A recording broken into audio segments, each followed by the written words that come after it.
What if the season you've been calling your worst is actually the most intentional thing God has ever done in your life? Not a detour, not a delay, not punishment for something you got wrong, but preparation, active, deliberate, sometimes painful preparation for something you cannot yet see from where you're standing. I know how that sounds. It sounds like something people say to make hard things feel bearable. But here's what I want you to consider before you decide that the most significant figures in Scripture, the ones God used most powerfully, almost universally passed through a period that looked from the outside like failure, like silence, like being forgotten. Joseph didn't look prepared in the pit. David didn't look chosen while he was watching sheep in a field no one important ever visited. And yet, so if your life right now feels like a waiting room with no estimated time of arrival, I want to give you 5 specific signs that what you're actually in is not abandonment, it's preparation. And the difference between those two things changes everything. Here's the first sign. The things that used to satisfy you don't anymore. And I mean that in a very specific way. Not that you've become ungrateful or difficult, but that the goals you used to chase with everything you had now feel strangely hollow when you reach them. The promotion lands and you feel almost nothing. The relationship you wanted is right in front of you, and there's still a gap inside you that it doesn't fill. The weekend comes, and the thing that used to reset you doesn't reset you anymore. If that's where you are, I want you to hear this carefully. That hollowness is not depression disguised as spirituality. It is God systematically removing your capacity to settle. He is making the lesser things too small to hold you, because He is building you for something that requires you to want more than what you've been chasing. Psalm 37:4 says, "Delight yourself in the Lord, and He will give you the desires of your heart." Most people read that as a transaction, but think about what it's actually describing. The closer you get to God, the more your desires begin to align with His. The things He's preparing for you start becoming the things you actually want, and the things that can't carry that weight start to feel exactly like what they are. If you're still here and this is already landing somewhere real, hit subscribe, because this is what we do every single week, and I think you need to be here for it. Here's the second sign. Your capacity for solitude has increased in ways you didn't ask for. Maybe people have pulled back. Maybe a relationship ended, a community shifted, a season of life closed a door you didn't expect to close. And in the silence that followed, you discovered something uncomfortable.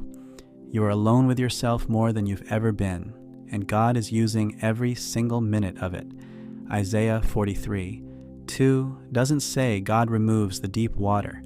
It says, "When you pass through the waters, I will be with you." The preposition matters. Through, not around. The preparation seasons almost always involve a narrowing of noise, of distraction, of the people whose opinions kept you performing instead of growing. And what feels like loneliness is often God creating the conditions under which the real you, the you He actually made, has enough quiet to finally emerge. That's not comfortable. It was never meant to be comfortable. It was meant to be formative. The third sign, and this one is one of the most disorienting to live through. You've developed a specific compassion for something that used to not affect you the way it does now. A group of people, a kind of suffering, a problem in the world that now won't let you look away. You hear about it, and something in you responds with a weight that feels almost personal, even when it isn't. Here's what I want to say about that. That weight is not an accident. God doesn't randomly wire people for burdens they'll never be equipped to carry. Romans 8:28 says He works all things together for good, and that includes the specific suffering you've walked through, the specific places you failed, the specific losses that broke you open. He is building in you a capacity to carry something for people who haven't found their way through it yet. The compassion you feel right now for something specific is very often a preview of the assignment He's preparing you for. The fourth sign is the one most people misread as a setback. Doors that should have opened didn't. Opportunities that were right there fell through. You were qualified, you were ready. and nothing moved. And I know how much that costs, not just practically, but in the story you tell yourself about who you are and whether God is actually paying attention. Here's what the closed doors were actually doing. Proverbs 16:9 says, "In their hearts, humans plan their course, but the Lord establishes their steps." The doors that didn't open were not God forgetting you. They were God protecting you from a destination that looked right but wasn't.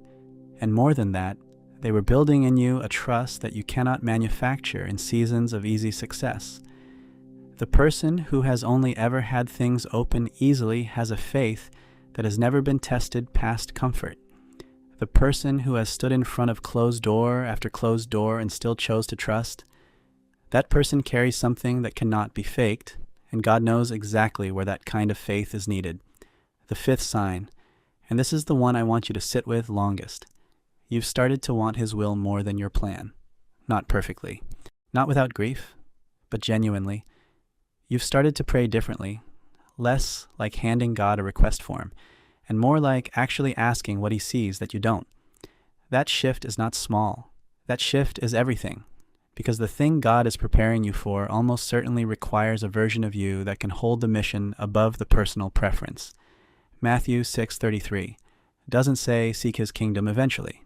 It says seek it first. And that word first isn't about sequence on a to-do list. It's about orientation. It's about what your life is fundamentally aimed at. And when you begin to want that, genuinely, even when it's inconvenient, even when it costs you something, you're no longer just someone with faith. You're someone God can trust with the next thing. Here's what I want to leave you with. Preparation doesn't announce itself. It doesn't come with a progress bar or a timeline or a voice that says you're getting warmer. It comes disguised as confusion, as silence, as closed doors, as hollowness, where satisfaction used to live. And in that disguise, it is easy to call it abandonment. But Jeremiah 29:11 says, "For I know the plans I have for you, declares the Lord, plans to prosper you and not to harm you, plans to give you hope and a future." He knows, even when you don't, even when the evidence around you points somewhere darker, even when the pit looks like the end instead of the beginning of the story. The preparation is real. The something greater is real. And the season you're in right now, the one that has felt like the longest, most silent, most disorienting season of your life, may be the most purposeful thing God has ever done for you. Before we close, drop one word in the comments. Just one word that describes what you're trusting God with right now. You don't have to explain it. Just one word. Someone else reading it might need to know they're not alone in theirs.